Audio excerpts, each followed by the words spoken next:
श्री कृष्ण जन्मभूमि और शाही ईदगाह मस्जिद विवाद से जुड़ी बड़ी खबर मिल रही है। हाईकोर्ट में हिंदू पक्ष का केस दाखिल हुआ है। केस दाखिल करने वाले वकील महेंद्र सिंह का बड़ा दावा। बताया जा रहा है कि मंदिर परिसर और मस्जिद के अंदर कई भगवान के प्रतीक चिन्ह मिलने का दावा किया गया है। कोर्ट के समक्ष पेश करेंगे भगवान के प्रतीक चिन्ह। कोर्ट विवादित परिसर का कोर्ट कमिश्नर से सर्वे कराए जाने को लेकर 2 बजे से सुनवाई जो है वो शुरू हो जाएगी। तो ये बड़ी खबर आपको बता रही हैं क्योंकि आज सर्वे को लेकर रूपरेखा तय की जाएगी, किस तरीके से सर्वे किया जाएगा और बताया जा रहा है कि सर्वे में कौन कौन से अधिकारी होंगे और किस तरीके से सर्वे को आगे बढ़ाया जाएगा। और यहाँ पर हिंदू पक्ष का केस दाखिल करने वाले वकील महेंद्र सिंह का बड़ा दावा भी सामने आया है। ये 2 बजे से इसकी सुनवाई होगी श्री कृष्ण मामले की, और आज इसमें विशेष रूप से कोर्ट कमिश्नर की जो 3 सदस्यीय कमेटी बनानी है उसका निर्णय हो जाएगा, जिसमें एक्सपर्ट्स रहेंगे इस क्षेत्र के, और वहाँ पर वो जाएंगे मथुरा जन्मभूमि पर परिसर में जाकर के जो ईदगाह परिसर है उसका सर्वे होगा, और सर्वे के बाद वहाँ के जितने भी डायमेंशन होगा डायमेंशन की और कौन कौन से तथ्य हैं वो सब रिकॉर्ड कराएंगे। नहीं, इसमें हम लोग आज माननीय न्यायालय में पहले भी हमने दाखिल किया है, एक बुक्स लेकर के आए, ये माशरे आलमगीर साकी मुस्तक खान की ये किताब है।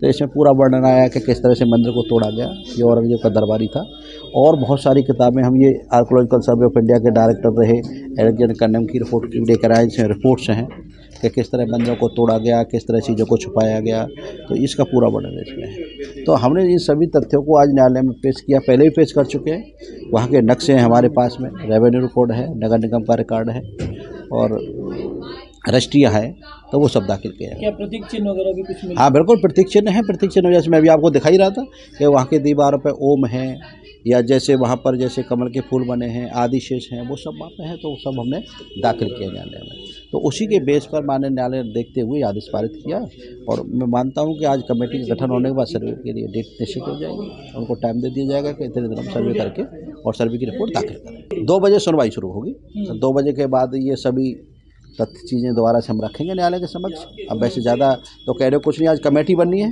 और कमेटी के साथ साथ एक टाइम बाउंड किया जाएगा कि कब मथुरा सर्वेयर जाएंगे और वहाँ की रिपोर्ट सबमिट कब तक होनी है, ये सब आज डिसाइड हो जाएगा।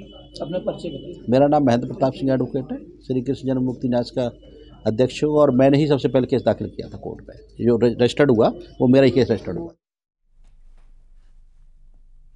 और इसी पर बातचीत करने के लिए सर्वेश दुबे इस वक्त हमारे साथ जुड़ गए हैं। सर्वेश, आज कोर्ट में इस मामले को लेकर सर्वे किस तरह से होगा, कमेटी का गठन किया जाएगा, कौन कौन सदस्य होंगे, किस तरह से पूरा रूपरेखा इसकी तैयार की जाएगी, लेकिन उससे पहले हिंदू पक्ष के वकील ने दावा कर दिया है कि सर्वे तो बाद में होगा, लेकिन उन्होंने अपनी तरफ से कुछ साक्ष्य और सबूत रखे हैं जिसके आधार पर उनका कहना है कि यहां पर मूर्तियां हैं, प्रतीक चिन्ह हैं हिंदू देवी देवताओं के।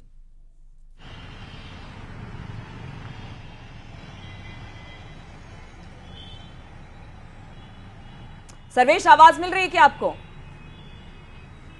लगता है फोन डिस्कनेक्ट हो गया सर्वेश का, लेकिन सर्वेश से हम बातचीत करेंगे। लेकिन अब आपको बता दें, वकील महेंद्र सिंह को आप सुन रहे थे, हिंदू पक्ष के वकील हैं और उनकी तरफ से कुछ तस्वीरें रखी गई हैं और उनका कहना है कि इन्हीं तस्वीरों के आधार पर ही जिला कोर्ट ने यह कहा था कि इस पूरे मामले को हाईकोर्ट ने कहा था कि इस मामले में सर्वे होना चाहिए। सर्वेश एक बार फिर से हमारे साथ जुड़ गए हैं। सर्वेश, आज इस पूरे मामले को लेकर सुनवाई होनी है, कमेटी गठित होगी, किस तरह से इस सर्वे को आगे बढ़ाया जाएगा, इस पर आज कोर्ट में बातें रखी जाएंगी। लेकिन उससे पहले हिंदू पक्ष के वकील ने यह कह दिया है, कुछ तस्वीरें दिखाई हैं और कह दिया है कि हिंदू देवी देवताओं के प्रतीक है, यानी सर्वे से पहले अपनी जो उन्होंने एक साक्ष्य और सबूत रखे हैं वो बड़ी बात है।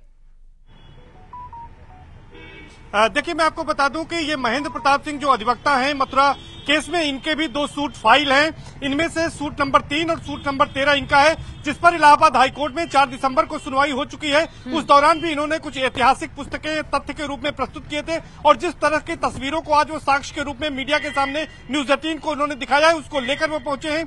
आज जब 2 बजे से सुनवाई होगी, उस दौरान भी वो कोर्ट में उन तस्वीरों को पेश करेंगे। उनका दावा यह है कि यहाँ पर हिंदू मंदिर के प्रतीक चिन्ह है, जिस तरह से ज्ञानवापी में मिले थे, और यही तमाम चीजें हैं जो इस बात को बल दे रही है कि यहाँ पर अगर कोर्ट कमिश्नर का सर्वे हुआ जिसमें कि वीडियोग्राफी और फोटोग्राफी कराई गई, तो निश्चित तौर पर यह साबित हो जाएगा कि यह स्थान हिंदू देवी देवताओं का था, यानी कि उसको तोड़कर मस्जिद बनाई गई। यही दलील उन्होंने 4 दिसंबर को भी इलाहाबाद हाईकोर्ट में दी थी। उन्होंने कहा था कि 1670 में इसे औरंगजेब ने तोड़कर तहस नहस कर दिया था, और वहां पर शाही ईदगाह मस्जिद बनाई गई है। इसके साथ ही साथ 12 अक्टूबर 1968 के उस समझौते को भी चुनौती दी गई है इन याचिकाओं में, जिसमें यह कहा गया कि 13.37 एकड़ जो जमीन है श्री कृष्ण विराजमान केशव देव कटरा के नाम से थी, उसे शाही ईदगाह मस्जिद को दे दी गई, वो भी हिंदुओं को वापस दी जानी चाहिए। तो ऐसे तमाम दलीलें हैं, तमाम साक्ष्य हैं, जिसको लेकर आज अधिवक्ता महेंद्र प्रताप सिंह पहुंचे हैं और तमाम उनके पास ऐतिहासिक गजेटियर और पुस्तकें हैं जो इस बात को साबित करती हैं कि वहां पर औरंगजेब ने उस मंदिर को तोड़कर वहां पर मस्जिद का निर्माण कराया था। तो यही दलीलें आज पेश की जाएंगी, लेकिन अहम फैसला आज उस अर्जी पर आएगा जिस अर्जी को ऑर्डर 26 रूल 9 के तहत श्री कृष्ण विराजमान केशव देव कटरा लीडिंग पिटीशन रंजना अग्निहोत्री की जो सुनवाई चल रही थी, उस पर एक अर्जी दाखिल की गई थी और सुप्रीम कोर्ट के वकील विष्णु शंकर जैन ने कोर्ट से कोर्ट कमिश्नर नियुक्त करने की मांग की थी। उन्होंने ये मांग की थी कि 3 वकीलों को नियुक्त किया जाए जो कि उस स्थान का सर्वे करें, विवादित स्थान का। जल्दी से बता दीजिए आज कितने सूट ऐसे हैं जिसपे आज सुनवाई होनी है? देखिए कुल 18 सूट हैं इनमें, जिनका कि अयोध्या राम जन्मभूमि के तर्ज पर इलाहाबाद हाईकोर्ट में ट्रायल चल रहा है। 26 मई 2023 को जस्टिस अरविंद कुमार मिश्र की सिंगल बेंच ने आदेश पारित किया था। उसी आदेश के क्रम में मथुरा विवाद से सभी याचिकाएं जो उससे जुड़ी हुई हैं उनको इलाहाबाद हाईकोर्ट में तलब कर लिया गया था और जस्टिस मयंक कुमार जैन की सिंगल बेंच उन तमाम याचिकाओं पर सुनवाई कर रही है। और आज महत्वपूर्ण ये बात है कि 14 दिसंबर को जिस अर्जी को बिल्कुल सर्वेश 2 बजे का इंतजार है। जब 2 बजे कोर्ट में सुनवाई होगी तो आखिरकार कोर्ट की तरफ से सर्वे को लेकर क्या अहम बातें सामने आती है? बहुत शुक्रिया इस पूरी जानकारी के लिए। और रुकेंगे यहाँ पर छोटा